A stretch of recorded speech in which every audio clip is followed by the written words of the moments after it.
Hi guys, Calvin here. So this is Plextone gaming-oriented wired earbuds that features removable sound tubes right here where you can change it. But more on that in a later bit. Now the package comes included with the shirt clip, the extension cable which is 60 cm long, the adapter cable where you can separate the headphone and microphone jack, and a total of 3 ear tip sizes. Now there's a lot of cable management right here, including the shirt clip like I mentioned, but for me to show it, I have to put it into my ears. So the second cable management is basically this wire thing cable management right here, where you can shorten the distance and tighten it so the cable will not dangle around. Now aside from that, another cable management feature is this magnetic ends where you can just put it on the back on your neck and it rests it there so it won't fly around left, right, center. So it's a good feature to have right here. Now the control center is located right here on the center. It features your typical 3-button array where you have one main button to control your calls, function, and media controls. Aside from that, instead of volume buttons, I like this baby right here. It features volume slider, so you can control the volume quickly in a finer detail rather than multiple press of that positive button or negative button. So good implementation. Rarely I find this on gaming oriented earbuds. Now aside from that, the microphone is also housed in this control center, so you do need to pull it up to your mouth to make it sound nicer. So here's a microphone test where I'm recording directly into the Zoom H1 recorder right here thanks to the adapter cable. So one way to know is to tap right here. So what you're hearing right now is slightly lower volume because the microphone is located somewhere below right here.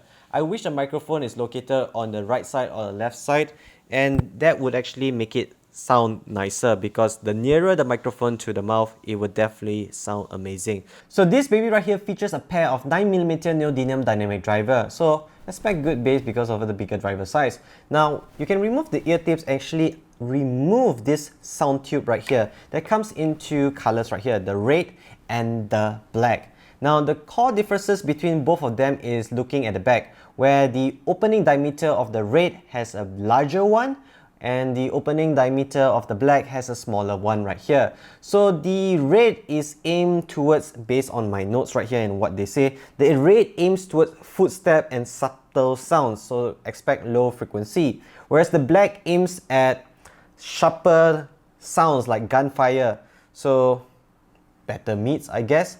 Now having these filters right here is featured in audiophile IEMs. I can assure you that because I have one of my favorite IEMs right here. You can actually change between some of the filters right here. Now the IEMs in audiophile is when it comes to filters, they actually use sponge type, where the density of the sponge may be bigger density, you don't have more bass, you have more mids, whereas lesser density sponge is more bass. Now I don't see any sponge filter inside here, and the front filter is just mesh. So the only core differences that can change the sound signature is the opening on the back right here. And from my personal testing, I'm being very sincere right here, I did multiple tests.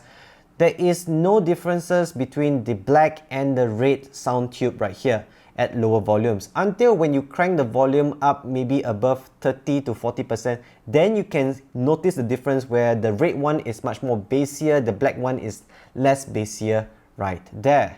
So I wish in the future they alter this design to use sponge bass density. That would actually change the sound signature significantly and people can decide between two different sound tubes right here.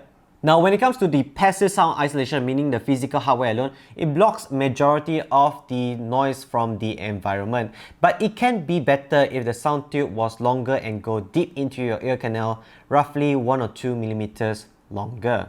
Now for audio quality test. For pop and EDM, I choose Tian BOK. Low bass frequency is superbly energetic and superbly notable. You can feel the air pressure movement in your ears. The subtle bass vibration fades fast for my taste. The low bass significantly overpowers the vocal in terms of audible level, and the vocals is muffled. For Pia Mia Do It Again, the bass is energetic and notable. The bass fades smoothly at the 2-minute and 5-second mark, but rather quick for my taste. The vocals right here is soft or muffled. EDM tone sounds a little bit soft or less reactive. For vocals and instrumentals, I choose violin the raindrop. The piano and the violin tone is the warm sounding type. I prefer the full crystal clear type.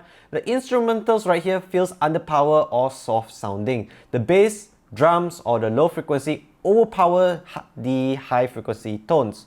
So this wired IEM right here performs well from the ultra low bass frequency up to the lower mids. It's very bassy. Now this is great for mobile smartphone gaming where you play Mobile Legends Bang Bang or PUBG Mobile, where there's a lot of special effects sounds, there's a lot of bangs and booms and footsteps. This one would work well for that kind of genre. Now when it comes to PC gaming, I recommend go with better grade audio equipments. Plextone also offer them. You can check it out on their shops or wherever they sell them. Now when it comes to music listening right here, this is great for bassy songs but not songs that emphasize vocals a lot. So something to consider right here. But overall, one thing I like about this package is it has this tangle-free cable right here. The cable management where they provide the shirt clip, also the cable management on the middle part right here, the magnetic ends right here.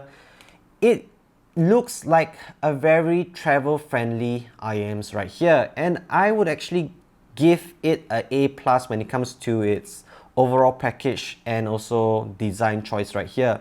If they can improve on the driver to be using higher grade driver where the clarity in the mid-range is great, this would be a killer. So thanks for watching this video. If you're interested in this baby right here, links in the video description below where you can find them, including the updated price. Remember, like and subscribe and help share this video on social media. Thanks again, and I'll see you guys in the next audio review.